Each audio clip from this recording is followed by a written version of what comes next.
You know you've been reading too much Greatcoats when the kids are being real loud and you don't know what else to do except say, "Shut up, Brasty!" Let's talk about this week.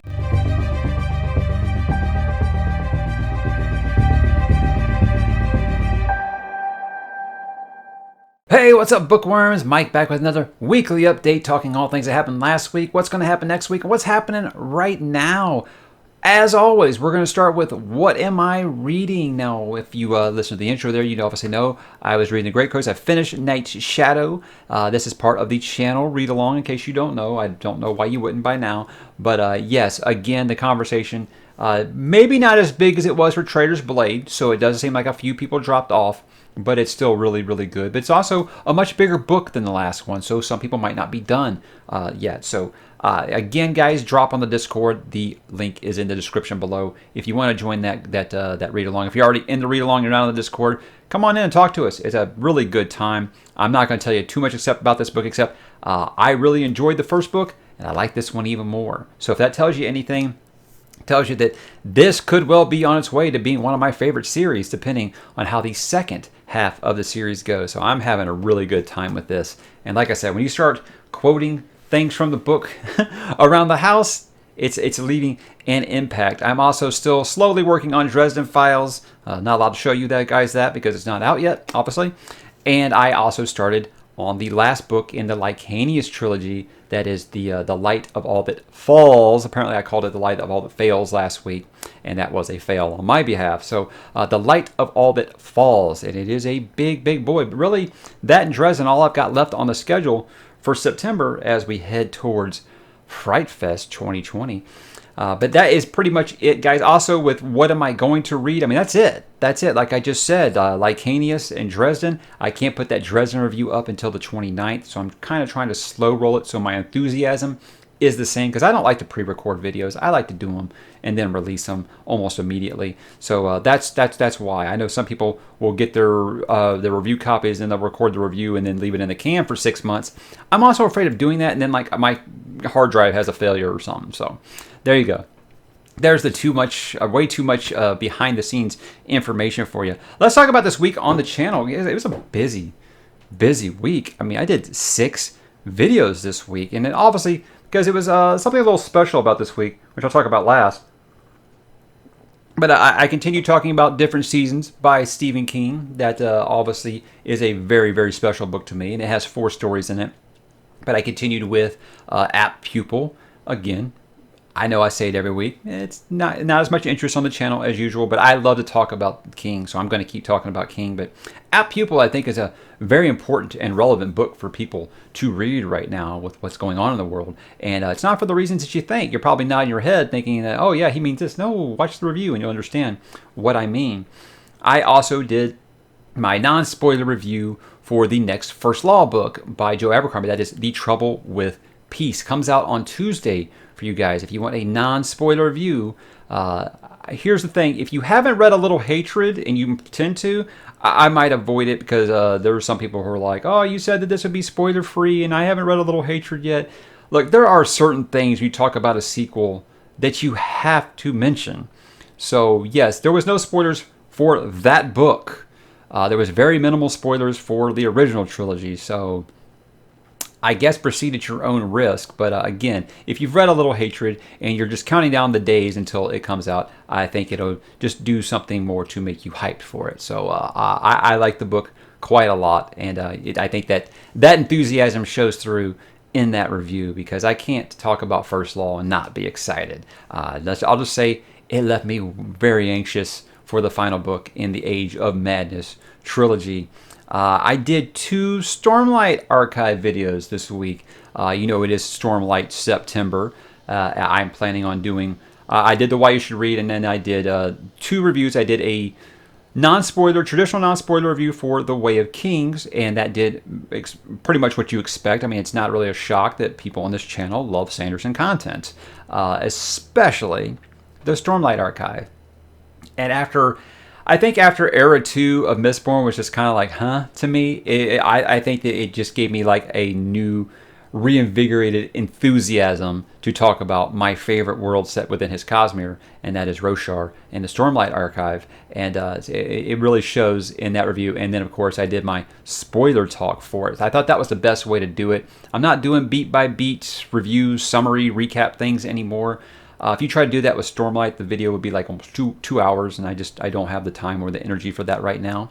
So really what I did was just, like I used to do with my old Wheel of Time reviews, where I would just bring up each character and just kind of talk about my favorite moments of them for that book kind of thing. I mean, of course, I got the people in the comments like, I can't believe you didn't talk about this, this, this, and this. And I said, I didn't say I was going to do this, this, this, and this. I just wanted to open up a forum for people to talk about spoilers for it if they want. That way, if people are watching those Stormlight Archive non-spoiler reviews, they don't get spoiled if they dip into the comments. But it's also just a good way to talk about spoilers without feeling like I have to cover every base for those people with the red pen who like to go through and correct me there.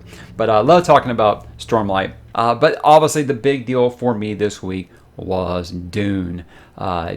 I did my pre-trailer thoughts, which is where I was really, I looked at some of the pictures and I wanted to kind of get my thoughts about some of the still images out there before the trailer dropped, and it just completely influenced how I felt about everything. So I did that the night before the trailer. I thought it was just a good way to get those thoughts out, because I knew once I saw a lot of these things, like saw the people in costume, in acting, and in motion, and seeing what the world looks and feels like in moving pictures, that it was going to influence how I felt. So I just wanted to get that out there before. Really, it was just like the pregame jitters. I just wanted to get them out. And then, of course, I did my reaction video.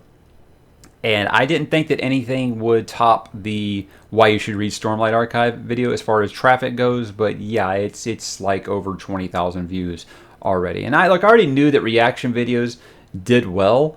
But here's the thing, I don't like doing reaction videos. I think most of you guys know that, because I feel like they're always staged and corny, and or it's someone watching something that they have no idea what it is. And I'm like, why does someone viewing, I just don't care. I just don't understand.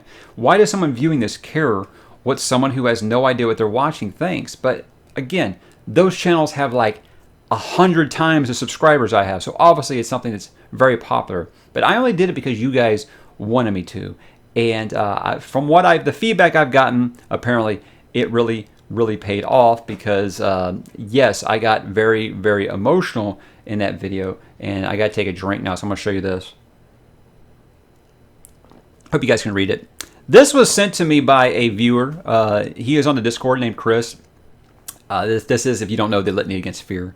That's a big thing in Dune. I'm gonna do a book haul showing you everything that I got from him this month. But I just want to kind of show you a couple things first that I was really excited about. Obviously the Dune one, and he also sent me the Dragon from Wheel of Time. Anyhow, back on task here. I think this is the first time that people really understood how much the Dune book means to me, because I think the best comment that I received in that thing was like, watching Mike watch this, it looked like he was being reunited with old friends.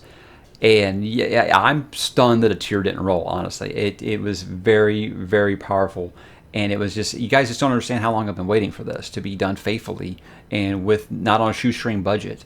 So yes, the emotion is very real. It is very much the most emotional reaction I've had to a trailer since Fellowship of the Ring.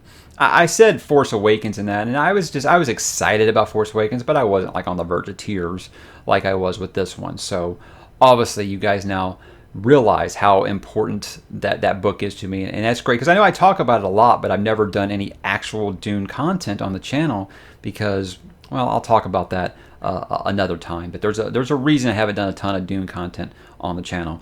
And again, if you guys want to watch that trailer reaction, it's all there. If you want to see me really just wearing my emotions right on my sleeve, basically right on the camera in front of you, it is there. It is there. And I'm glad that the feedback has been pretty positive, because no shame at all. I loved the trailer. I thought it was excellent, and I can't wait. But we'll talk about that here in a minute. Let's get ahead onto some of the next week plans. I just talked about I'm going to be doing my book haul video. I decided I started doing those like in the middle of the month for the previous month, and a lot of people think that's really crazy to do it like that. I don't like doing, hey, here's the month's plans, and here's the last month's recap, and now here's the book haul. I don't like doing all that up front that first week. of a new month, because I don't know, it feels like you're just living off of a slave to a schedule, and I don't want to do that. So I thought I'd mix it up a little bit, but again, I got that from Chris and other things, which I'll show you in there. And he said to tell you guys that he works cheap. So if you guys want some of this stuff, ask about it on the Discord. I'll hook you up with getting in touch with him. And he makes lots and lots of 3D stuff, which I'll show more of, like I said, in that book haul video coming up. I also am going to be doing more Stormlight September with more Words of Radiance stuff. Now, Words of Radiance, yes, cat out of the bag. This is my favorite Brandon Sanderson book. It is the last book that I gave 5 stars to. So you guys know how hard it is to pull a 5-star ranking out of me. There's some books I've actually talked about that I love, like Golden Sun. Didn't give it 5 stars. Okay, so there's lots of things to talk about with Words of Radiance. So I'll be doing my traditional non-spoiler review, and then just like with Way of Kings, then I'll open up my spoiler talk video. And I'm very excited to do it because this is the book that made me love Shallan. I don't care what you say. Shallan is awesome. There we go, guys. And then I will, what else? Kind of got some bad news, I guess. I know I said I was going to be doing one of those different seasons reviews per week. Well, I had to delay The Body for a week.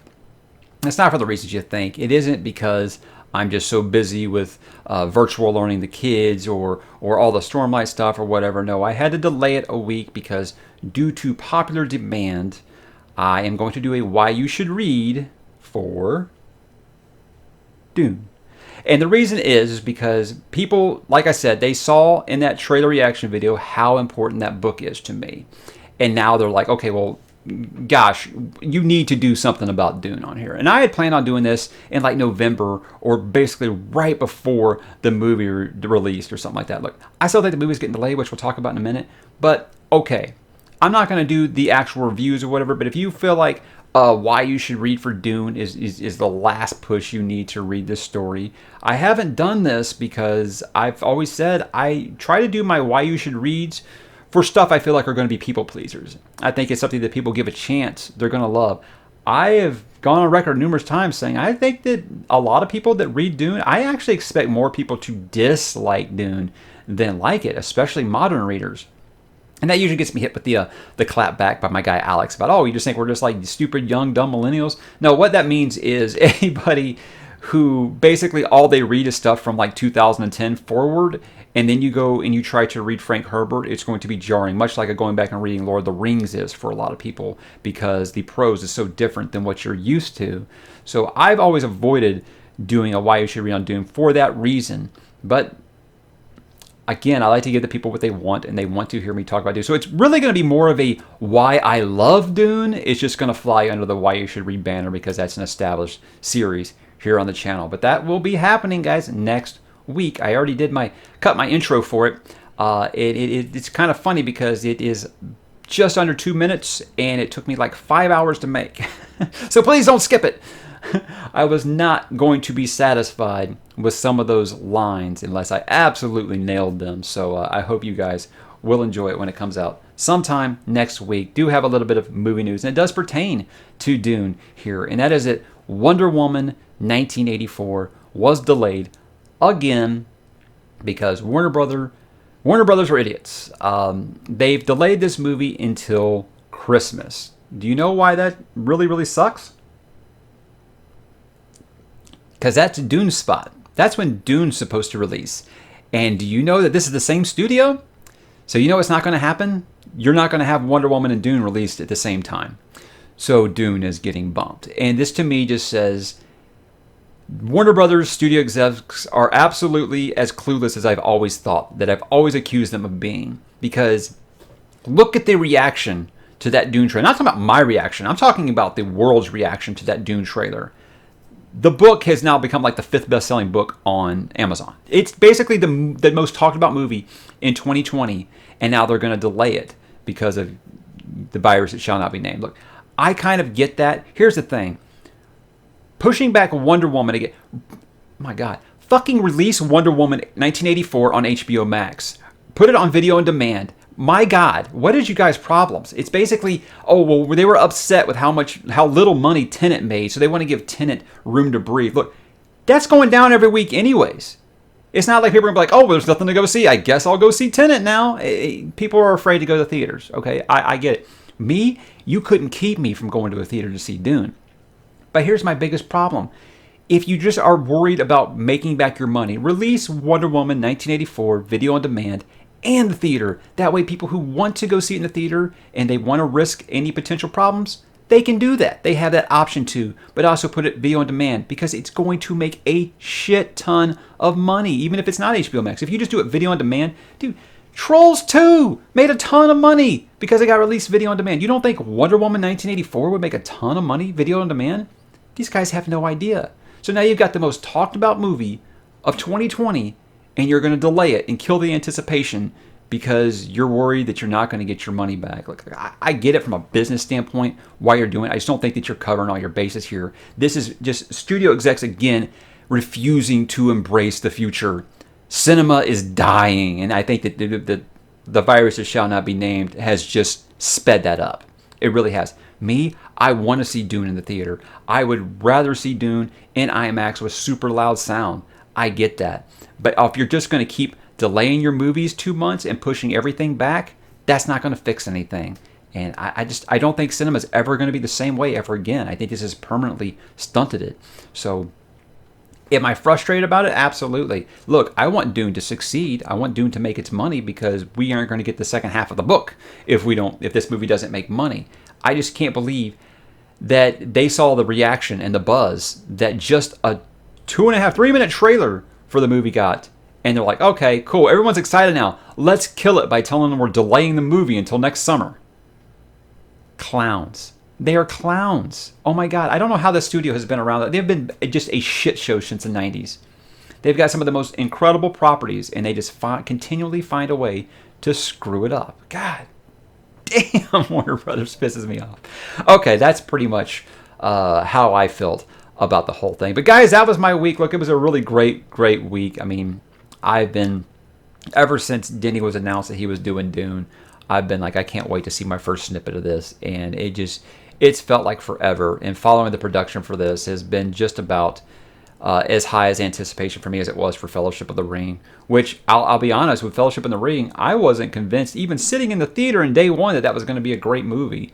So I trust Denny. I know you can watch that trailer and see the man respects the source material. So I'm excited. I'm so excited that so many of you are picking up Dune now to read. And I can't wait to talk to you guys about it next week because that is my stuff. So the spice is life, guys. I will talk to you next week. Have a great week and let me know what you are reading, what you're watching, what you're listening to, what you're playing, all that. And I'll talk to you in the comments.